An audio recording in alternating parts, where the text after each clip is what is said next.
prendre conscience de ce qu'on dérange. Quelqu'un qui avance, qui voyage, qui progresse, qui rencontre des gens, dérange les harmonies qu'il a face à lui.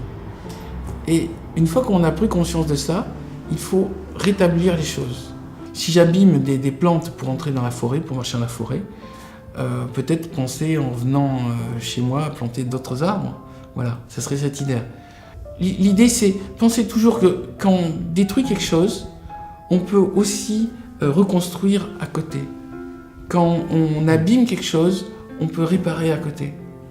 C'est pas grave, on peut pas avoir de vie blanche, innocente, dans laquelle on se comporte toujours bien, on fait que des choses formidables, on raconte que des trucs intelligents et on se trompe jamais. Ça n'existe pas. Par contre, on peut avoir un niveau de conscience qui fait que quand on voit qu'on dérange, qu'on a abîmé un peu les choses, on se dit, ça vaut le coup d'essayer d'arranger, de réparer. Quand on a blessé quelqu'un avec la parole, on s'excuse.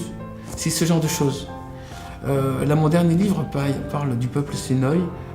Donc le thème, c'est les rêves. Et chez les Sénoï, quand on fait un rêve dans lequel on fait du mal à quelqu'un, le lendemain matin, on s'excuse, on lui fait un cadeau. Je trouve que cette idée correspond à l'harmonie des rapports humains. Quand on abîme, on arrange. Et j'imagine du coup que tu appliques cette maxime à ta propre vie.